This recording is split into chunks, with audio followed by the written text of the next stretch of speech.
France, c'est qu'il y avait des grèves. Et vous voyez un peu ce que j'ai pu expérimenter hier pendant quelques heures. Et donc malheureusement, j'ai jamais réussi à attraper cet avion pour vous rejoindre. Ce qui fait que voilà, je suis avec vous en distanciel et j'en suis bien désolé parce que j'ai vu que vous avez fait hier une très belle journée, avant-hier et hier soir une très belle soirée. J'ai vu Jean-Luc Loudon tout à l'heure, j'ai vu qu'effectivement il y avait une très belle soirée hier, il avait des yeux un petit peu fatigués. Donc voilà, malheureusement pour moi, j'ai pas pu être avec vous. Alors pour revenir à ce sujet des prothèses difficiles et des déformations intra-articulaires, qu'on a rapidement évoqué, c'est important effectivement de comprendre d'où vient le problème quand on parle de prothèse sur un genou post-traumatique. Et ces deux situations sont évidemment très différentes. Ensuite, on verra qu'il faut raisonner dans les différents plans et ça donne différentes spécificités, différentes contraintes justement opératoires, si on parle d'un plan frontal, sagittal et horizontal. Et pour moi, c'est très important de ne pas parler que du plan frontal, pas que de ça, mais de ne pas oublier les deux autres dimensions dans l'analyse de la déformation. Donc quand je parle de ce sujet, j'aime bien en parler sur le plan frontal, puis sur le plan sagittal et enfin sur le plan horizontal pour voir comment est-ce qu'il faut gérer chaque situation. Et on verra qu'elles sont de plus en plus compliquées. Alors bon, vous savez où je suis pas très loin du ski et des Alpes. J'aime bien utiliser le couleur des pistes pour montrer les difficultés. Et pour moi, la déformation intra-articulaire, c'est un peu comme une piste bleue, c'est pas la plus difficile à gérer si on a un petit peu les bases de la réflexion.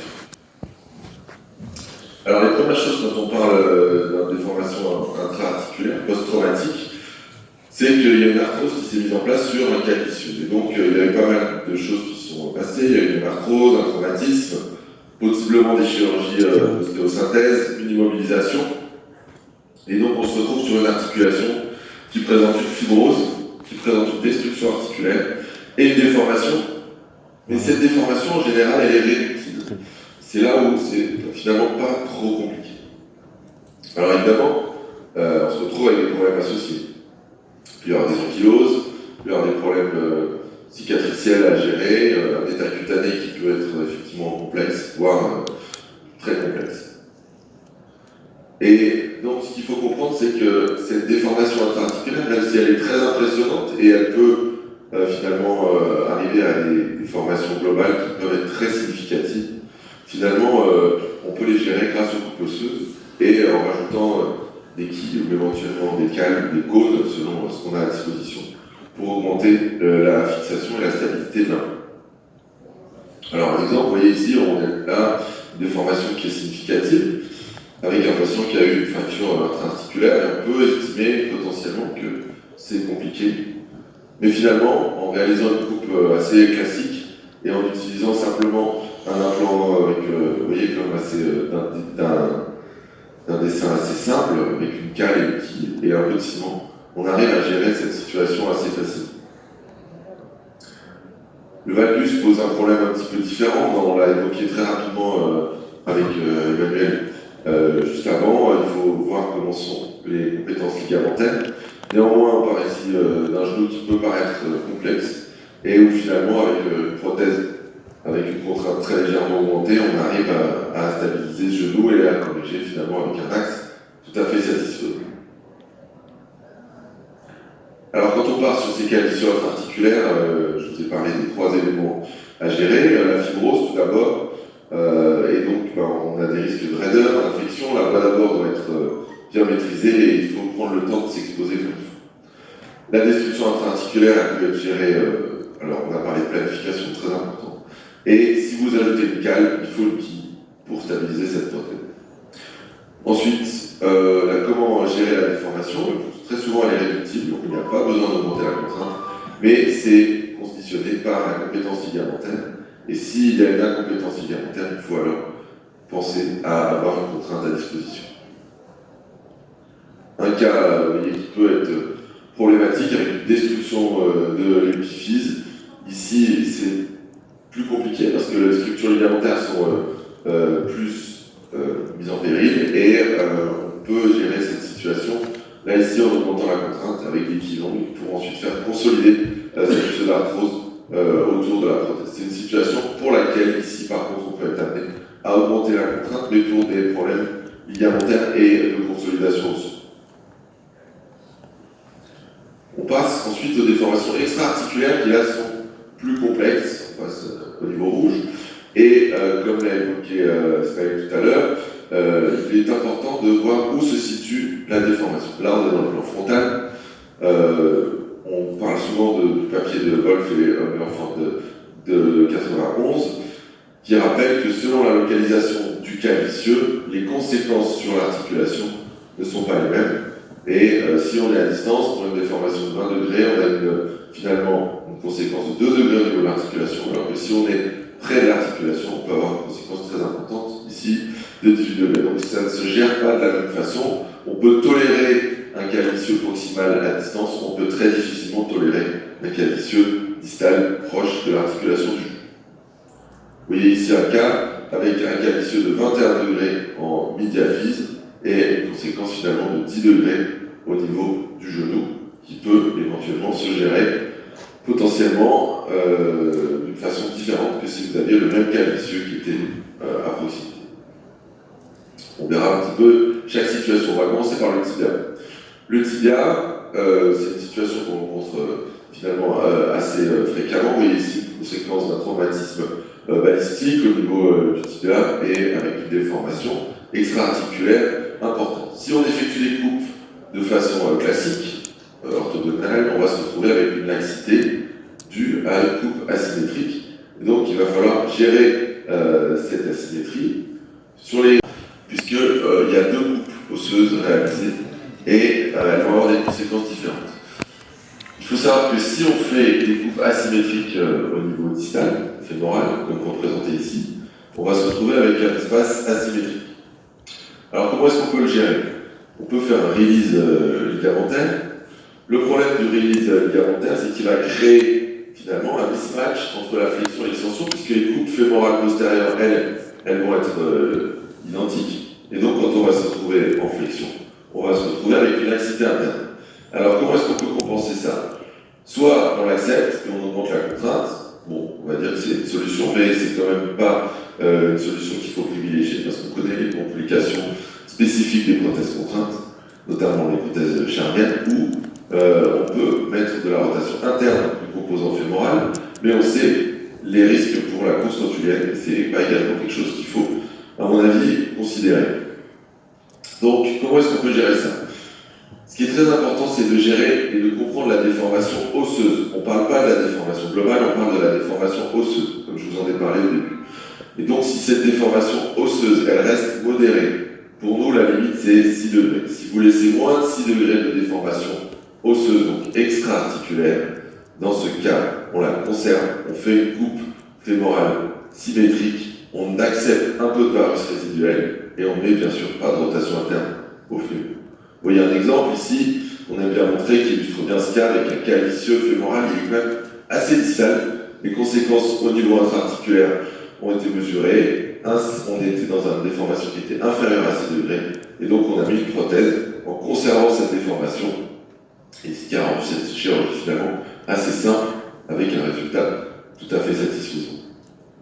C'est la même situation quand vous faites des prothèses après ostéotomie fémorale de varisation, puisque vous avez créé par définition un varus extra-articulaire au niveau du fémur. Et on avait publié ça il y a quelques années avec Philippe Miret. On peut faire également une prothèse en conservant cette déformation. Si la déformation par contre est majeure, plus de 6 degrés de déformation extra-articulaire, on considère l'ostéotomie fémorale de correction. Et dans notre expérience, on préfère la faire en 2 temps. Je vous montrerai un cas tout à l'heure en 1 temps où l'évolution était quand même assez compliquée.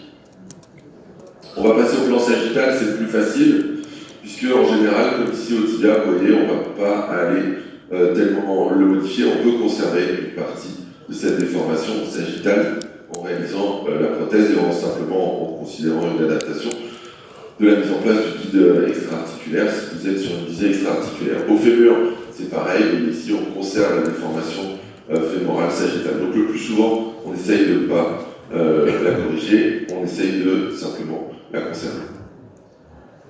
Le récuratum, c'est un problème différent.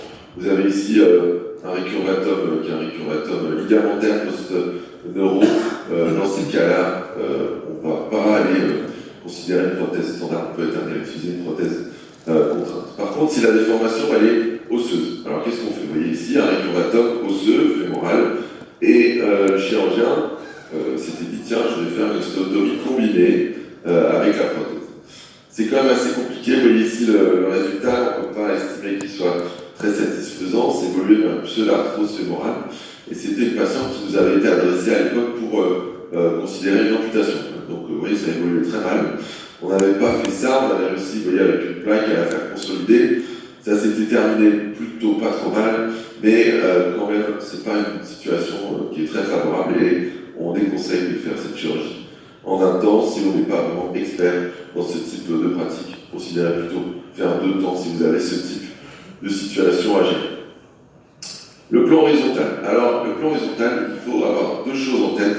Un cas vicieux rotatoire en rotation externe va entraîner une arthrose interne, et à l'inverse, un cas vicieux rotatoire en rotation interne va entraîner une arthrose externe au niveau du genou.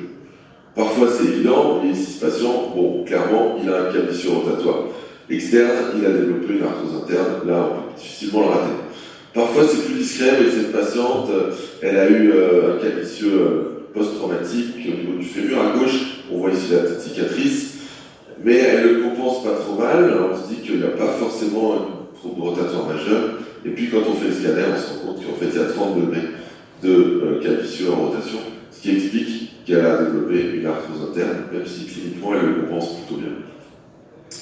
La limite pour nous, c'est 20 degrés. Si vous avez un cas vicieux qui est supérieur à 20 degrés, c'est difficile de le conserver et on ne peut pas vraiment faire une prothèse de genou comme ça sans le corriger, et il faut considérer une ostéotomie associée dans un premier temps ou dans le même temps, on va discuter ça éventuellement pour corriger cette rotation. Vous voyez, c'est un cas qui illustre très bien ce problème.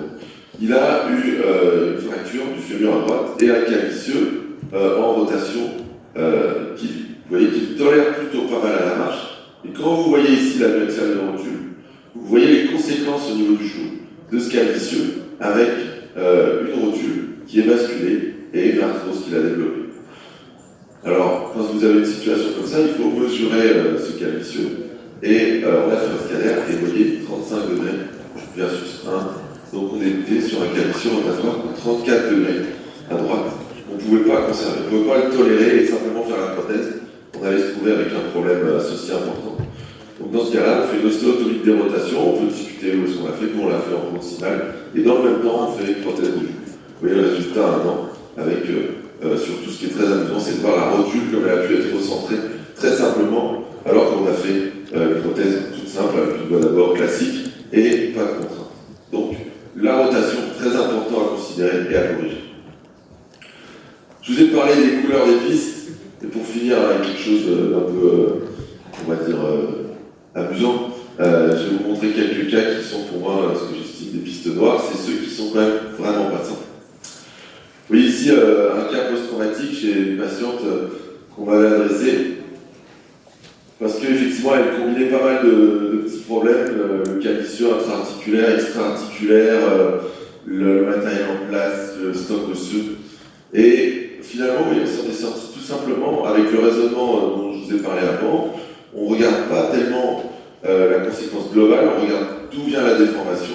Finalement, elle n'avait pas de problème ligamentaire, elle avait une déformation en varus au niveau du fémur, mais qui était, on va dire, inférieure à 6 degrés, si on mesurait au niveau de la composante extra-articulaire de cette déformation.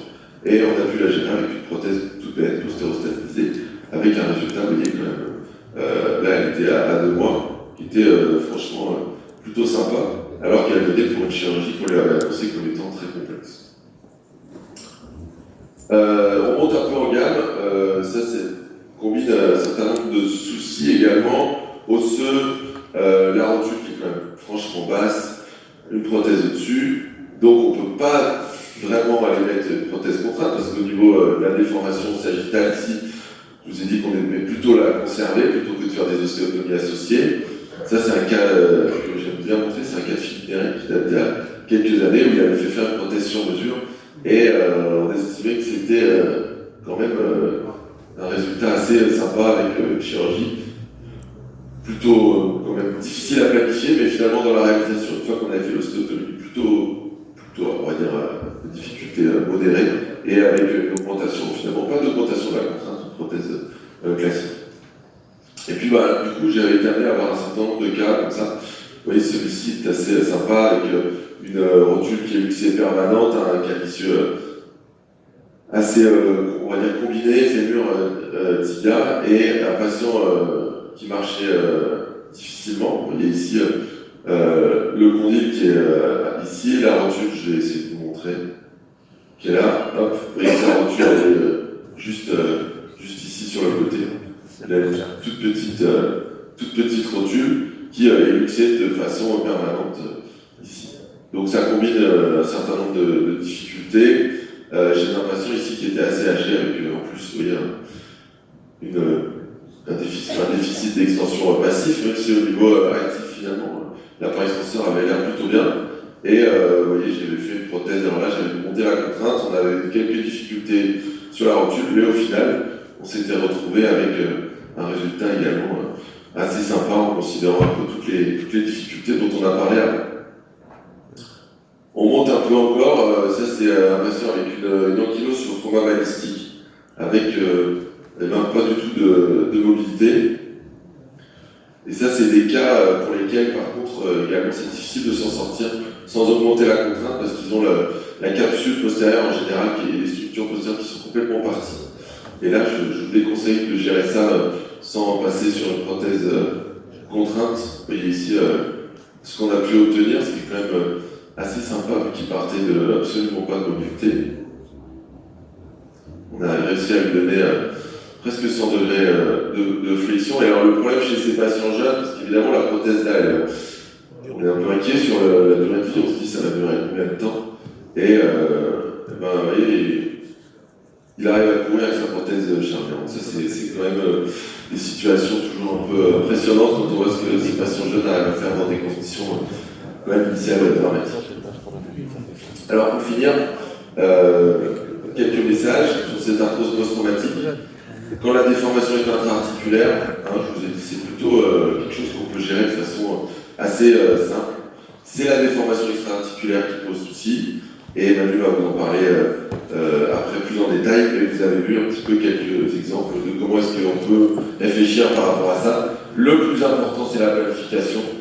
On en a parlé tout au long de ces discussions sur les prothèses complexes, et il faut raisonner sur les axes mécaniques. La déformation anatomique est une chose, mais ce qui est important, c'est les conséquences mécaniques sur le genou, et c'est ça qu'il faut corriger. Voilà. Je vous remercie encore pour l'invitation, je suis vraiment désolé de ne pas être physiquement avec vous, et j'étais quand même ravi de pouvoir échanger ces quelques minutes tous ensemble. Voilà, merci beaucoup.